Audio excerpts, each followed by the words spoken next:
in 2022 are the Canon M50 and the Canon M50 Mark II even an option?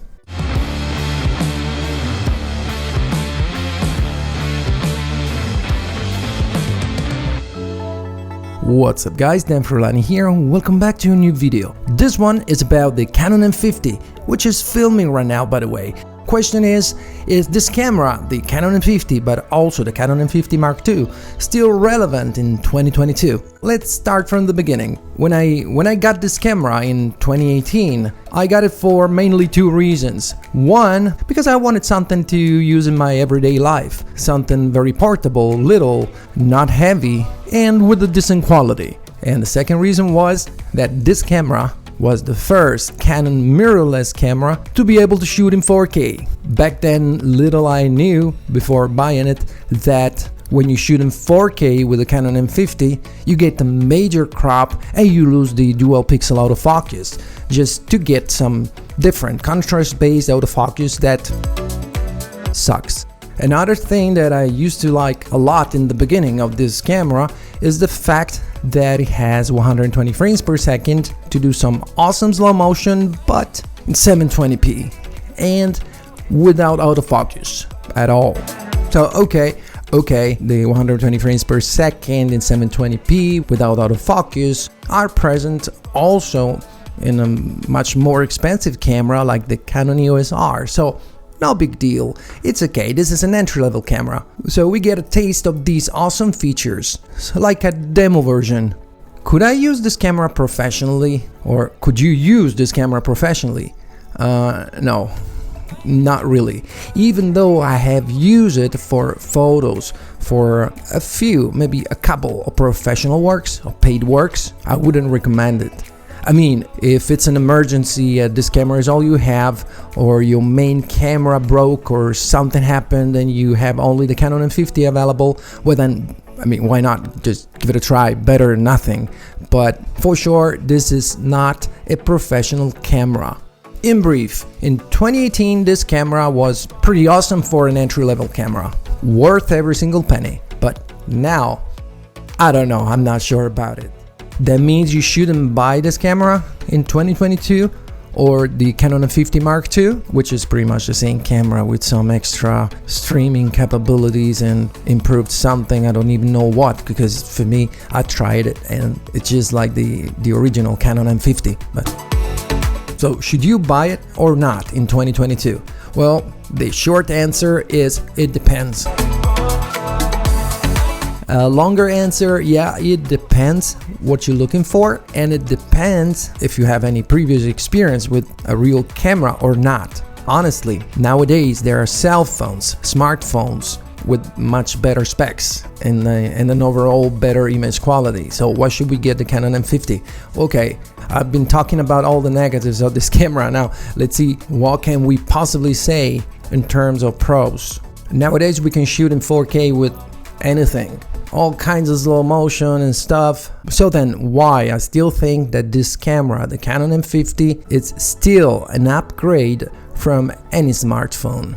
First of all, because it's a real camera. It's tiny, but it's a little camera which allows you to use different lenses, and that's something I don't think you can do with a smartphone.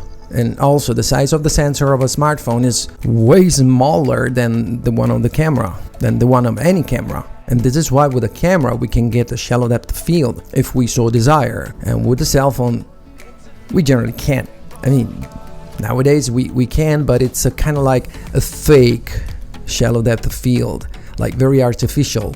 If you're new to videos and photos and you want to learn, you want to practice, this is the tool. This is the right thing, the Canon M50. Its overall quality, it's not bad at all for photos and videos. For family purposes, it's like great. Like if you travel, it's really portable. You just bring a couple of lenses along and a very small tripod, even a Manfrotto Mini, like this for example, and you're good to go. You can vlog, make B-rolls, of course, not like pro, but you can practice. You can improve your skills a lot to make things do with this camera and walk around all its limitations. You get experience, you improve your skills. So who should buy this camera? If you're currently using your phone to make videos and photos, yeah, you better get one of these bad boys, the Canon M50. You're a vlogger, you want to vlog, and you're using your phone. No matter how good your phone is, you may want to get one of these cameras. Definitely, because for these kind of things, there's nothing wrong if you shoot in 1080 instead of 4K. Because again, the 4K is pretty much unusable. 1080 is decent. We don't have a flat profile, but hey, come on, it's an entry-level camera. But we can either use the neutral picture style or download Technicolor Cine style. Of course, it's never gonna be like C-Log or C-Log 3, that goes without saying, but better than nothing. Still, you get some flexibility in post to color grade your footage if you're into these kind of things, if you want to learn how to do that. If not, just set one of the default picture styles and you're good to go. In 2022 are the Canon M50 and the Canon M50 Mark II even an option. If you don't have any previous experience with cameras and you don't want to spend $1,000 for a better camera, well then, yes, this is pretty much an option and a very good one. If you already own a Canon M50, well then, I don't need to tell you anything, because if you're happy with it, like with its quality, with its result, then just keep it. However, the Canon M50 is an awesome camera and its results are great to your eyes, as long as immediately before or immediately after you don't see some piece of footage shot with a better camera. And that happens to me when I make videos with the Canon EOS R or the 90D or the Canon R6 and the M50. When I work the files in post and I put on the timeline some footage shot on the Canon EOS R or R6 or 90D, and then I open one from the Canon M50, I go like, oh, man. And it takes me a while to adjust, to get used to it. But that's completely normal. We should never expect a video from an entry-level camera to look like another one shot from a camera that costs 4 times as much. Not even close. Again, if you're considering the Canon M50 or the Canon M50 Mark II as your first camera, you never had a camera before, then just go for it. Especially the Canon M50, because the Mark II is, as I said, the same camera with a different price tag. So that was my opinion, and I really hope you enjoyed this. And if you did, smash the like button right now and subscribe if you haven't already, and I'll see you guys in the next video. Oh my god, I can't reach. This is a crop sensor camera with a 24mm, and it's like a 38 field of view, but it's a 24mm, so I can't reach.